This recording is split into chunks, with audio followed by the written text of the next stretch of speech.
আমাদের লোক হয়তো এই যে আমরা না খায় আছি সকাল পর্যন্ত, আমাদের জন্য কি একটু পানি ব্যবস্থা করছে?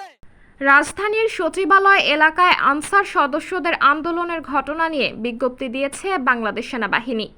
সোমবার ২৬ আগস্ট বেলা ১১টার পর বাংলাদেশ সেনাবাহিনীর অফিসিয়াল ফেসবুক পেজে এই বিজ্ঞপ্তি দেওয়া হয়। বিজ্ঞপ্তিতে বলা হয়েছে, গতকাল রোববার ২৫ আগস্ট আইনশৃঙ্খলা রক্ষায় মোতায়েনরত সেনা সদস্যরা বাংলাদেশ সচিবালয় এলাকার সার্বিক নিরাপত্তা নিশ্চিতকল্পে বিভিন্ন গুরুত্বপূর্ণ স্থানে এবং সচিবালয়ের সব গেটে নিরাপত্তা ব্যবস্থা জোরদার করে। এদিন বিভিন্ন সময়ে আনুমানিক ১০,০০০ আনসার সদস্য একত্র হয়ে বাংলাদেশ সচিবালয় ঘেরাও করে অন্তর্বর্তী সরকারের ৭ জন উপদেষ্টা সহ সচিবালয়ের অন্যান্য ঊর্ধ্বতন কর্মকর্তাদের জিম্মি করে রাখে।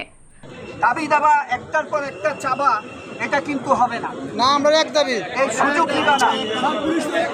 আজকে পুলিশের সাথে তুমি কম্পেয়ার করবে না, পুলিশ যা খুশি করে, এটা পুলিশের।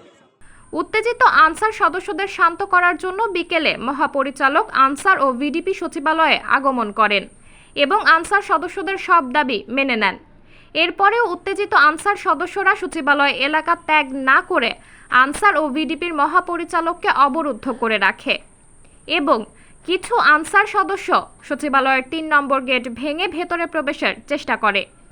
এ সময় উত্তেজিত আনসার সদস্যরা ঘটনাস্থলে উপস্থিত ছাত্রদের ওপর অতর্কিত হামলা করে এবং সচিবালয়ের নিরাপত্তায় নিয়োজিত সেনাবাহিনীর টহলের ওপর ইট পাটকেল নিক্ষেপ সহ লাঠি দ্বারা আঘাত করে। এ সময় ৬ জন সেনা সদস্য আহত হয় এবং এর মধ্যে একজনের অবস্থা গুরুতর।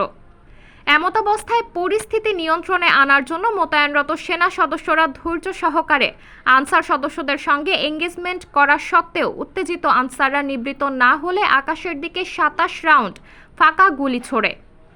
পরবর্তীতে বাংলাদেশ সচিবালয় এলাকায় অতিরিক্ত সেনা মোতায়েন করে আনসারদের ছত্রভঙ্গ করে পরিস্থিতি নিয়ন্ত্রণে নিয়ে আসে। এরপর সচিবালয়ে অবরুদ্ধ অন্তর্বর্তীকালীন সরকারের ৭ উপদেষ্টা, ডিসি আনসার, আইন শৃঙ্খলা রক্ষাকারী বাহিনীর ঊর্ধ্বতন কর্মকর্তা এবং সচিবালয়ের সকল কর্মকর্তারা সেনাবাহিনীর সহায়তায় সচিবালয় এলাকা নিরাপদে ত্যাগ করে।